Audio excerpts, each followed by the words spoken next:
A homeless man was approached by two assailants. When they realized who it was, they gave him everything back and immediately apologized. The city was alive with its usual rhythm, a chaotic hum of honking cars, distant voices, and the faint whisper of wind through the alleyways. But beneath an old, crumbling bridge, the world seemed to stop. A man, weathered by years of hardship, curled into himself, seeking warmth from his tattered coat. The cold seeped into his bones, but he was used to it by now.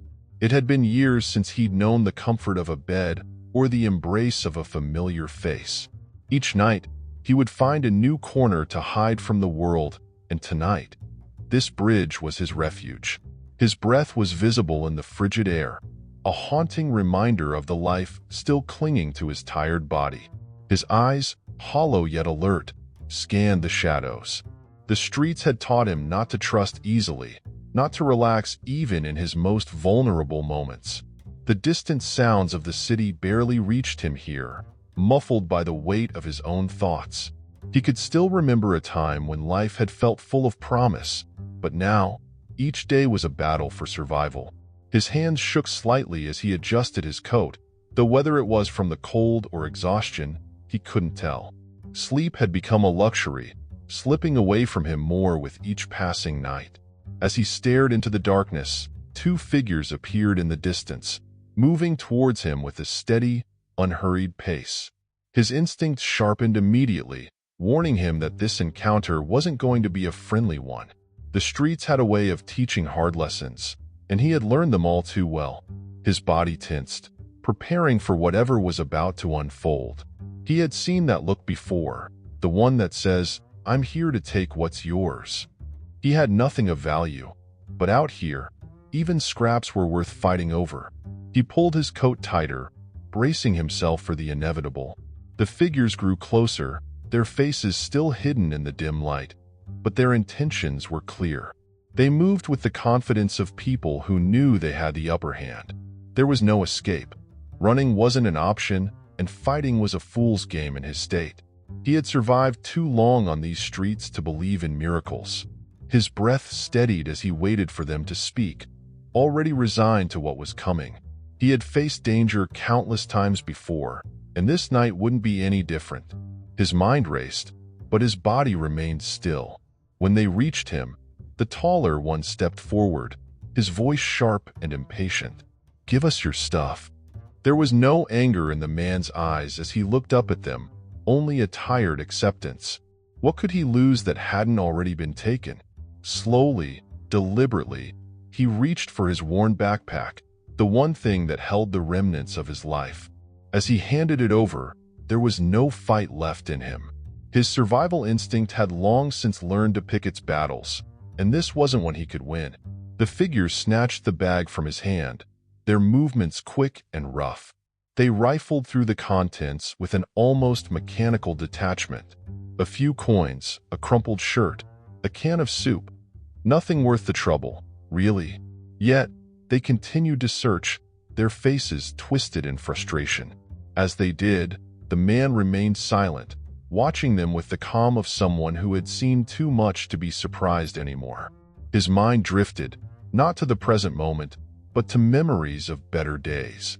There was a time when he would have fought back, but now, he barely had the strength to stand, let alone resist. The night seemed to close in around him, cold and unforgiving. But something shifted as the younger one pulled out a small, worn piece of paper from the bag. His expression changed from frustration to confusion as he unfolded it. It was an old newspaper clipping, yellowed and frayed at the edges. The man had kept it for years, though he rarely looked at it anymore. The article spoke of another life, a different version of him, one where he had a name, a career, and a future. The younger figure hesitated, holding the paper under the dim light, his brow furrowing as he read. A strange silence settled over the scene. The man, still seated under the bridge, watched as the two figures exchanged a glance. There was recognition in their eyes now, though they didn't yet fully understand. The article painted a picture of someone they would never have associated with the ragged figure before them. A man of success, of importance, someone who had been respected, admired even. The disconnect between that image and the reality in front of them was jarring. They looked back at him, the mocking edge in their demeanor fading. For the first time, they saw him not as a target, but as a person. "Is this you?" the taller one finally asked, his voice softer now, tinged with disbelief. The man nodded slowly, the movement almost imperceptible. There was no pride left in him, no need to explain how far he had fallen. The streets had taken everything, but the past remained, etched in old newspaper articles and fading memories. The younger one handed the paper back, his eyes searching the man's face for answers. How had someone like him ended up here, in the dirt, with nothing? The question hung in the air, unspoken but heavy with meaning. The silence stretched between them, filled with the weight of unasked questions and unspoken judgments.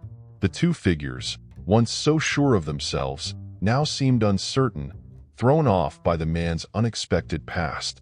The world they had known, the one where people stayed in neat little boxes, homeless, successful, strong, weak, suddenly seemed a lot more complicated. The man's silence spoke louder than any explanation could have. He had lived the rise and the fall, and now, all that remained was survival. Yet, even in this desolate moment, something began to shift, a subtle change in the air between them.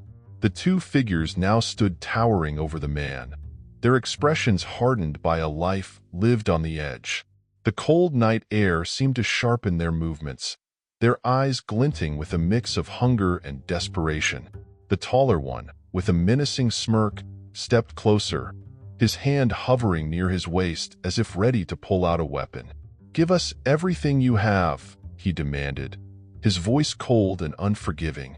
There was no kindness in his tone, just the unmistakable threat that came with living on the streets. The man, still seated, nodded slowly, knowing there was no point in resistance. With a calmness that surprised even him, the man handed over his worn backpack, his fingers trembling slightly from the cold and exhaustion. Inside the bag was everything he owned, though it wasn't much.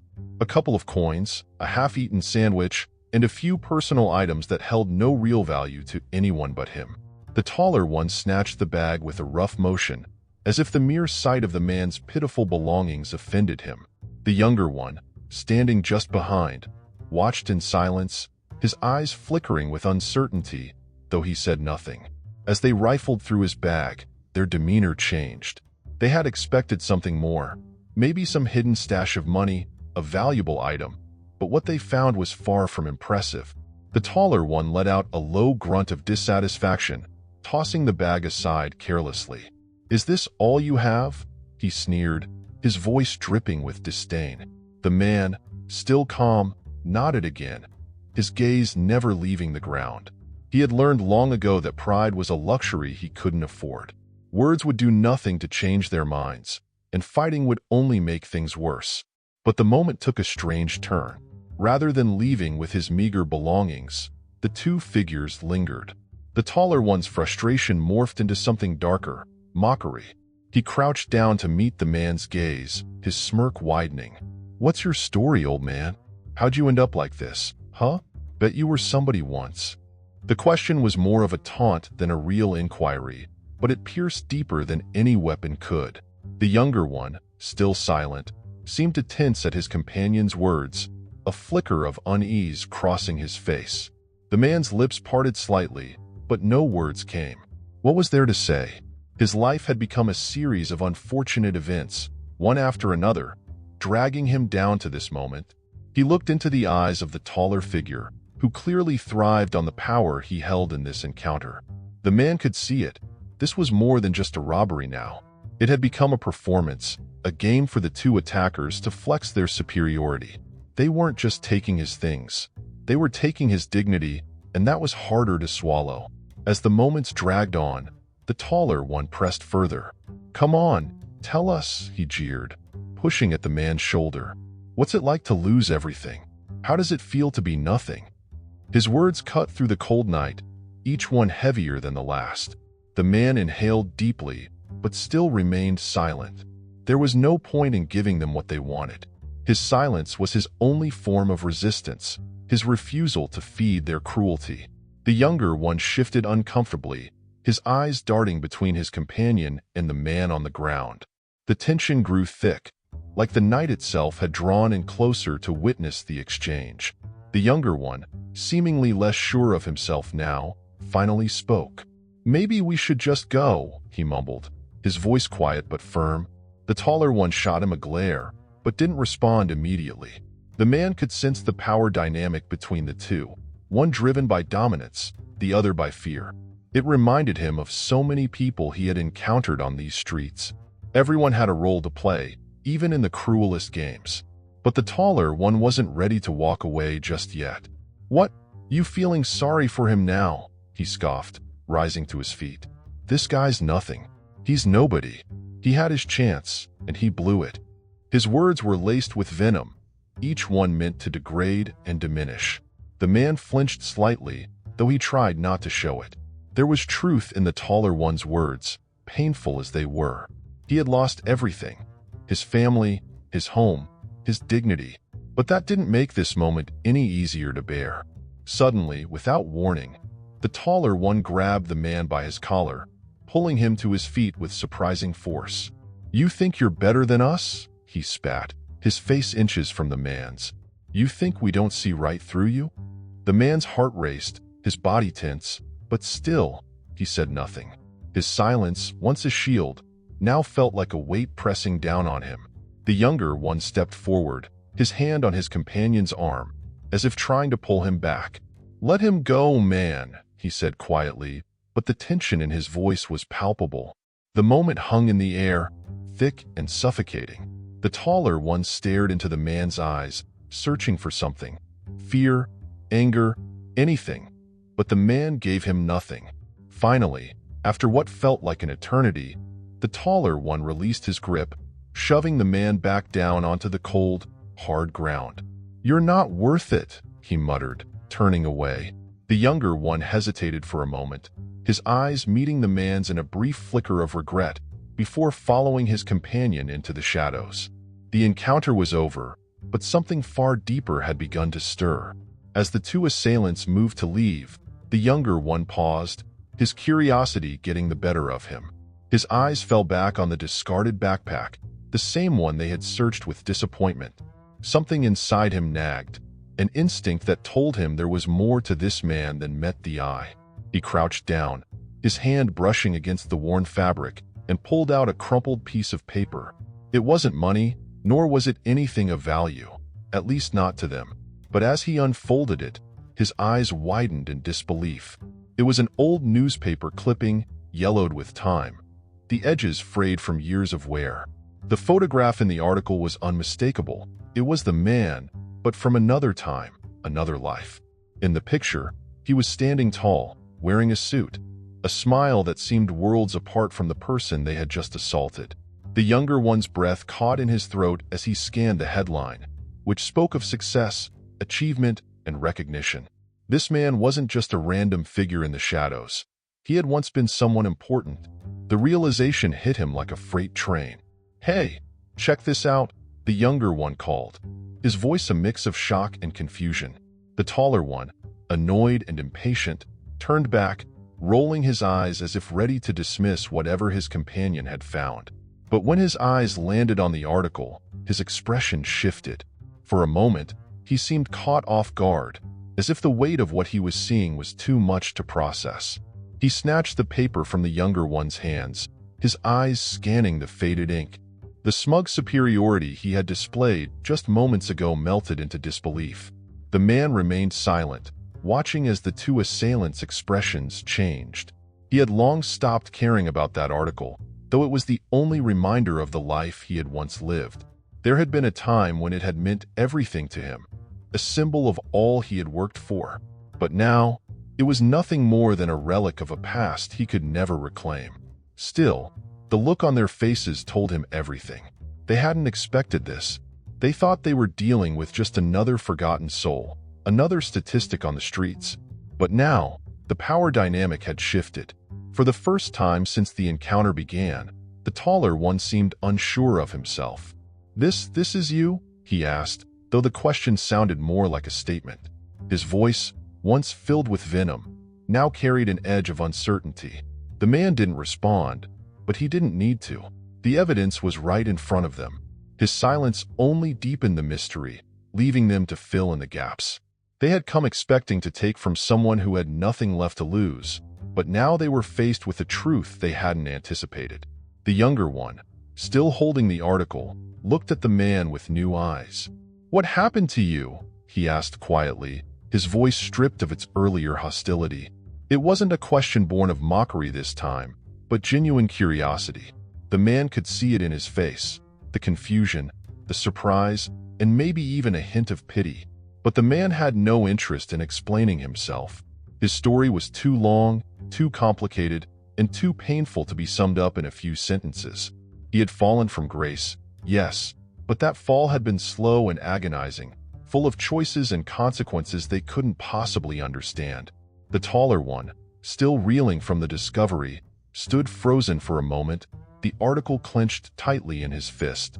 The narrative he had built in his mind, the one where he was the predator and the man was his prey, was crumbling before him. He had expected a simple, straightforward robbery, an easy way to assert dominance in a world that constantly denied him control. But now, he was staring at a man who had once been everything he aspired to be, and it shook him to his core.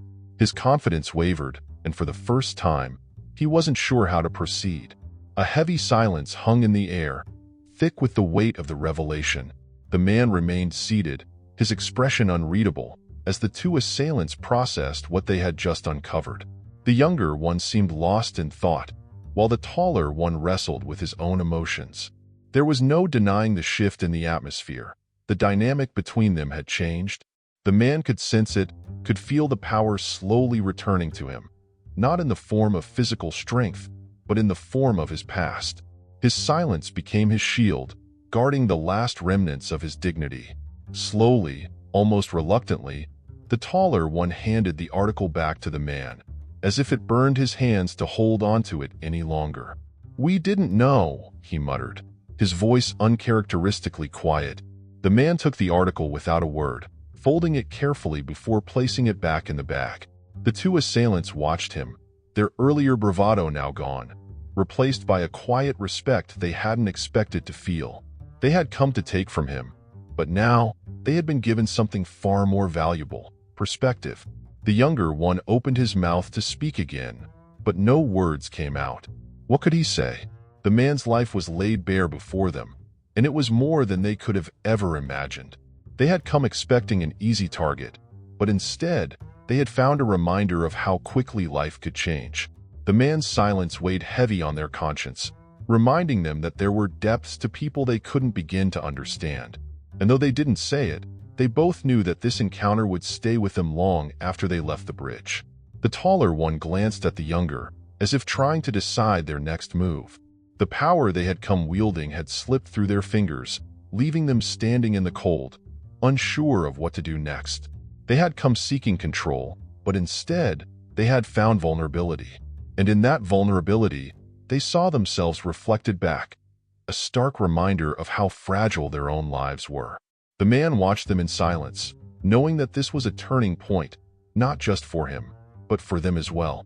The night air seemed to grow heavier as the two assailants stood before the man, their curiosity now mingled with an unexpected sense of respect.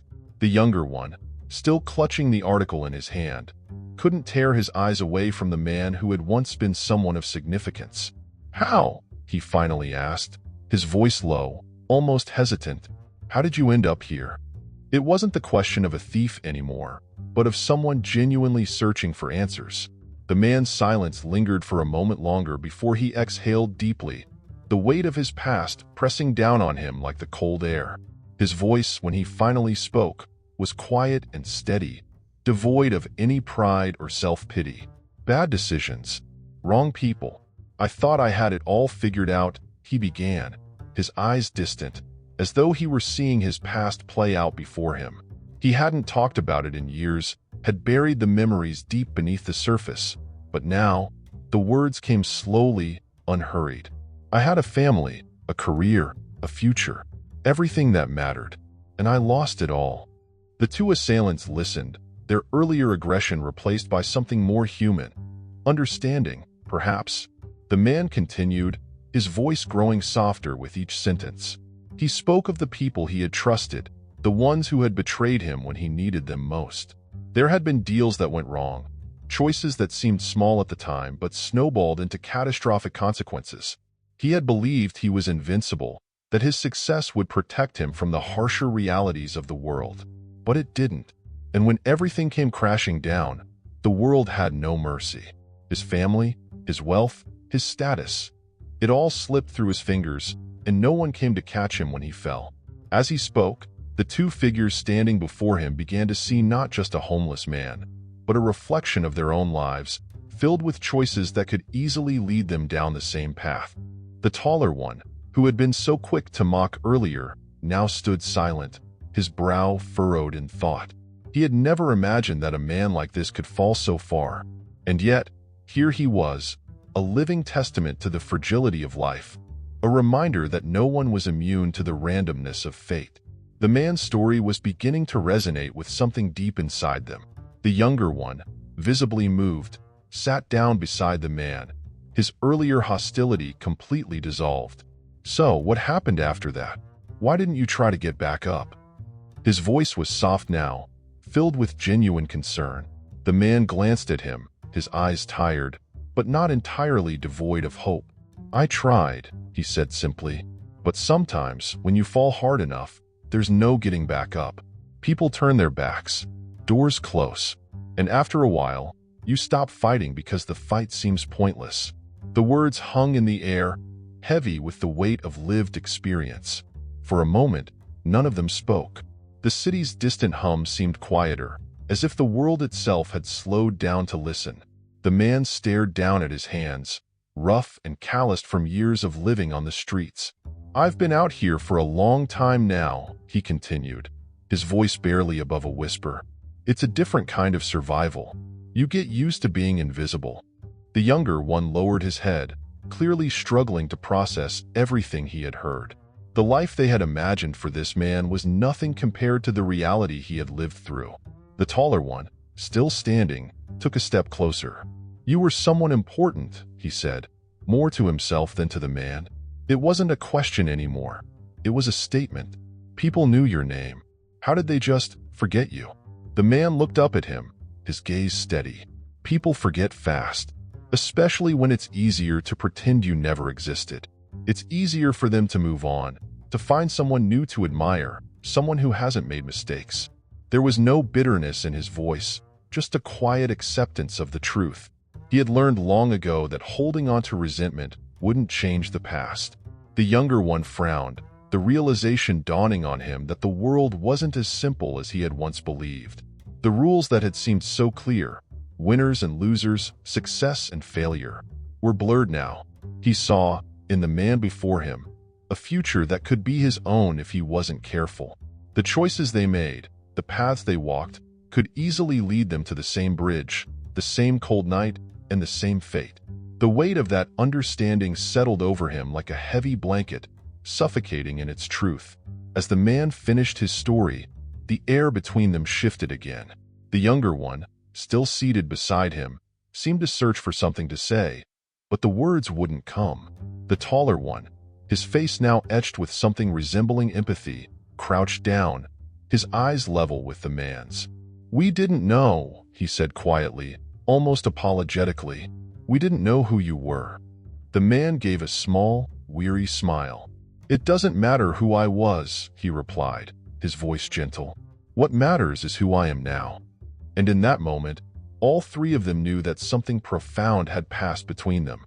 The cold night seemed to wrap around the three figures like a heavy cloak as they sat in silence, the weight of the man's story still hanging in the air. The two assailants, once so sure of their actions, now found themselves caught in a moral dilemma that neither had anticipated. The younger one, sitting beside the man, glanced nervously at his companion, unsure of what they were supposed to do now. The taller one, still standing with arms crossed, stared off into the distance, deep in thought. They had come to rob this man, to take what little he had left, but now they weren't sure they could follow through. The taller one shifted uneasily, his mind racing. Part of him wanted to walk away, to leave the man and his tragic story behind, as if none of this had happened. After all, wasn't that how survival worked? You take what you need and move on. But something about this encounter had unsettled him. He had seen himself in the man's eyes, not the man he was now, but the man he used to be, the one with hopes and dreams that the world had slowly crushed. Could that be his future?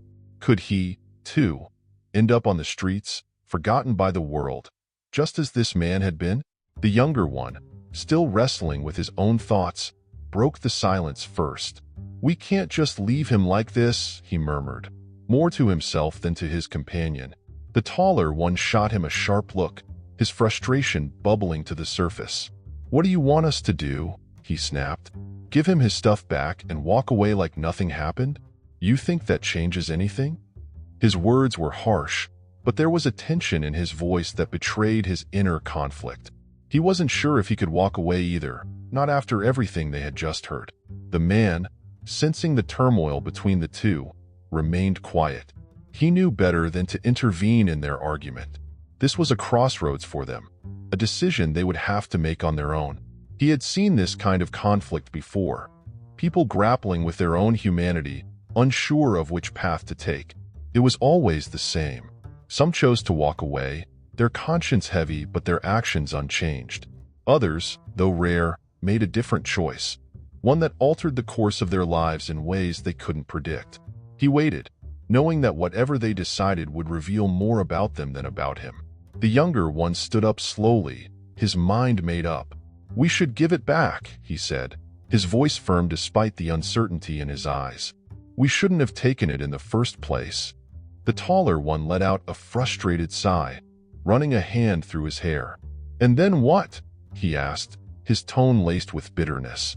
"We walk away, pretend this didn't happen, and keep living like this? What does that change?" His anger wasn't directed at his companion. Not really. It was born out of his own frustration, his fear that maybe, just maybe, they weren't as in control of their lives as they had thought. The man watched them both, his expression unreadable. He had heard arguments like this before, seen the push and pull of conscience in those who had taken from him. Some had been like these too, young, desperate, lost. Others had been colder, more calculated, but the result was always the same. In the end, it wasn't about the money, or the belongings, or even the violence. It was about the choice they would make.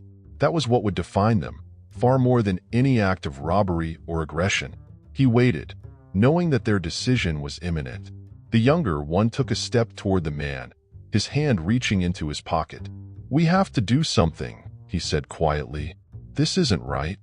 The taller one looked at him, his jaw clenched, his eyes flashing with anger. "You think this is about right or wrong?" he growled. "We've done worse than this. Hell, everyone out here does what they have to do to survive. That's how it works." But even as he said the words, they felt hollow. He wasn't sure if he believed them anymore. The man's story had shaken him, and now, the foundation of his worldview was starting to crumble. The tension between them grew, thick and oppressive, until the taller one finally let out a long, frustrated breath. "Fine," he muttered, his shoulders sagging in defeat. "Give him the damn stuff back." The younger one didn't hesitate. He reached down, picking up the discarded bag and handing it to the man with a quiet apology. The man took it without a word, his gaze steady as he accepted the gesture. It wasn't much, but it was something. And sometimes, in moments like this, something was enough. But the conflict wasn't over. The taller one still stood, his fists clenched at his sides, his mind torn between the life he had known and the life he was now being forced to reconsider. "This doesn't fix anything," he muttered, more to himself than to anyone else. "Giving him his stuff back doesn't change the fact that we're still out here, still stuck in this hellhole." The younger one glanced at him, uncertainty flickering across his face. "Maybe it doesn't change everything," he admitted, "but it's a start. We don't have to be like this forever." The man, still watching them, saw the moment of decision pass between them. They were standing on the edge of something, a choice that could lead them down a different path, or back to the one they already knew. And in that brief, fragile moment, the possibility of change hung in the air. He didn't know which way they would go, but he could see the struggle in their eyes, the uncertainty that came with confronting their own humanity. Whatever they chose, he knew it would be a turning point, not just for them, but for him as well. The air seemed to hold its breath as the younger one knelt before the man, returning his belongings with a quiet sincerity. The moment was heavy, charged with an unspoken understanding that something had shifted between them. As the man took back his worn backpack, there was no triumph in his eyes, no sense of victory. This wasn't about winning or losing. It was about survival, about the simple act of moving forward. The younger one stood up slowly, his gaze meeting the man's with a new kind of respect, as if he now understood just how close they had all come to a different fate. The taller one, still standing a few feet away, watched the exchange with a storm of emotions swirling in his chest. He had always prided himself on being in control, on calling the shots and never second-guessing his choices. But now, as he looked at the man and his companion, something inside him began to crack. "This doesn't change anything," he muttered under his breath, though it felt more like a plea than a statement. He wasn't sure if he was trying to convince himself or the others. The weight of the moment pressed down on him, making it harder to breathe. But the younger one wasn't done. "We can't just walk away," he said quietly, his voice steady despite the uncertainty that lingered in his eyes. "We've got to do more." His words hung in the cold night air, challenging the both of them. The taller one shot him a look of disbelief. "What do you mean, do more?" he snapped, though there was no real anger behind his words, only confusion. "We gave him his stuff back. What else is there?" But deep down, he knew what his companion meant. It wasn't enough. Not anymore. The younger one took a deep breath, glancing at the man who sat silently, watching the two of them with an unreadable expression. "We need to help him," he said, the words coming out slowly, as if he were still trying to convince himself. "We can't just leave him like this. Not after everything." The taller one clenched his fists, his body tense. He had never imagined their night would turn out like this, and now, he was being forced to confront feelings he had buried for so long. Helping wasn't something he did. Surviving, taking what he needed, that was all he had ever known. But as the silence stretched on, the taller one realized that the younger was right. There was a chance to do something different here, something real. He let out a long breath, his shoulders sagging in resignation. "All right," he said quietly, his voice barely above a whisper. "What do we do?" The younger one hesitated for a moment, unsure of the answer himself, but then he turned to the man. "Do you have somewhere to go? A shelter, maybe?" The man looked up at them, his eyes tired but still sharp. "There's a place not far from here," he said, his voice soft but clear. Without another word, the taller one moved forward, extending his hand to help the man to his feet. The man hesitated, then accepted the gesture, pulling himself up with the younger one's help. His legs were weak from the cold and exhaustion, but he stood tall, if only for a moment. The two assailants, now transformed into something more, flanked him as they began to walk through the empty streets, their earlier aggression replaced by a strange sense of purpose. They didn't say much as they made their way toward the shelter, the weight of the night's events still fresh in their minds. As they walked, the taller one glanced at the man from the corner of his eye. "Why didn't you fight back?" he asked suddenly, his voice filled with curiosity. The man gave him a small, weary smile. "Because I've learned that some battles aren't worth fighting," he replied simply. "Not everything can be won with strength. Sometimes, you just have to survive." The taller one fell silent at that, his mind turning over the man's words. He had always believed that strength was the only thing that mattered, but now, he wasn't so sure. By the time they reached the shelter, the night had grown even colder, the city's lights flickering faintly in the distance. The younger one knocked on the door, and after a few moments, a tired-looking volunteer opened it, her face lighting up in surprise as she saw the man. "Come in," she said warmly, stepping aside to let them in. The man nodded in thanks, then turned to the two young men who had brought him here. "You didn't have to do this," he said quietly, his voice filled with gratitude. But thank you. The younger one smiled, though it was small and tentative. It's the least we could do, he replied. The taller one, still unsure of himself, nodded in agreement. Yeah, he muttered. We couldn't just leave you out there. And in that moment, something shifted between them again. A sense of redemption, of having done something right in a world that so often felt wrong. As the door to the shelter closed behind the man, the two young men stood in the cold night, unsure of what would come next, but knowing that this night had changed them forever. The night was still as the two young men stood outside the shelter, the door now closed behind them. For a long moment, neither of them spoke, both lost in their own thoughts, trying to process what had just happened. The city seemed quieter somehow, as if the world itself had taken a breath and held it, waiting to see what they would do next. The younger one, his hands stuffed into his pockets, glanced over at his companion. So, what now? He asked, his voice soft but filled with the weight of their shared experience. He wasn't just asking about the night, but about the path ahead. The taller one didn't respond immediately, his mind still tangled in the complexity of the situation.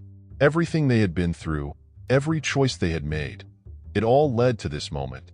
He had spent years believing that life was about taking, about surviving at all costs, but now, for the first time, he wasn't sure. Helping the man had felt right, even though it had gone against everything he thought he knew. I don't know, he muttered, his voice low, almost unsure. Maybe we can figure it out. Maybe we don't have to do things the way we always have. His words hung in the air, and the younger one nodded slowly, considering the possibility. The weight of the streets still pressed heavily on their shoulders, but tonight had shown them that another way existed, even if they didn't fully understand it yet. Maybe, the younger one echoed, though there was a glimmer of hope in his voice now. They stood in silence for a while longer, the cold night air biting at their skin. But the warmth of what they had done tonight lingered, a quiet reminder that change was possible. The journey ahead wasn't going to be easy, but it no longer felt impossible. After a few more moments, the younger one pulled a card from his pocket, the edges worn from handling. I've got this, he said quietly, holding it out for the taller one to see. It was a simple business card, but on the back was a number scrawled in pencil. I told him to call if he ever needs help. The taller one looked at the card, his expression thoughtful. You think he will? He asked, though there wasn't any real doubt in his voice. The younger one shrugged. Maybe not, but we've done what we can. It's up to him now. The two of them began walking, their footsteps echoing off the empty streets as they headed back to wherever they would go next.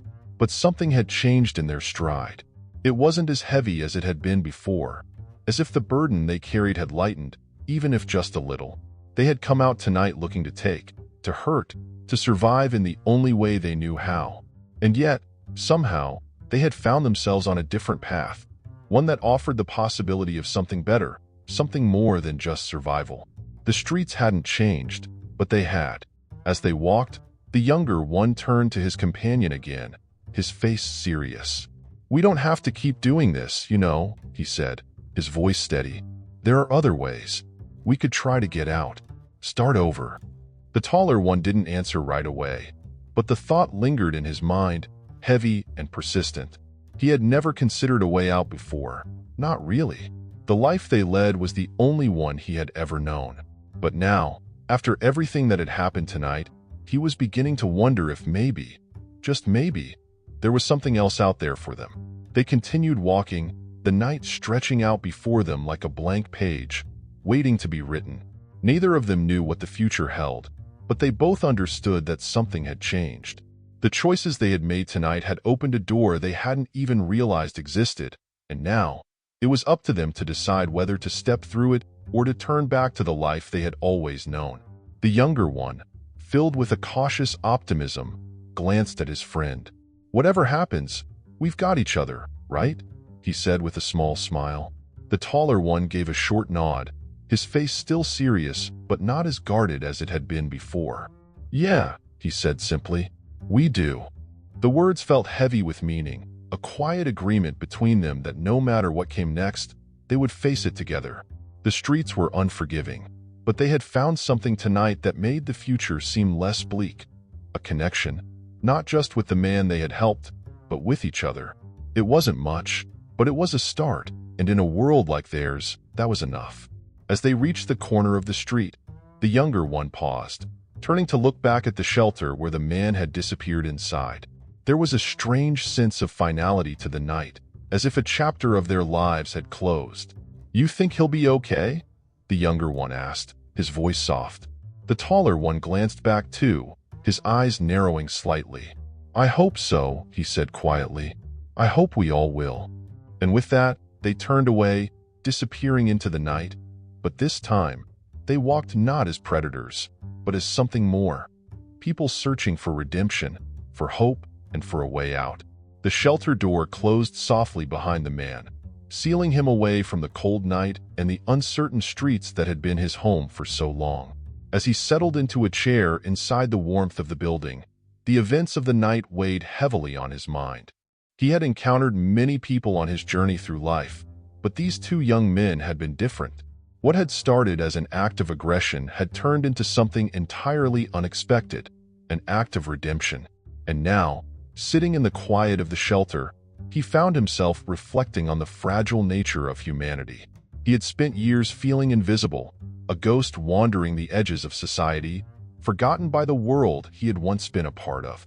But tonight, for the first time in a long while, he had felt seen, not just as a homeless man, but as a person with a history, with a story.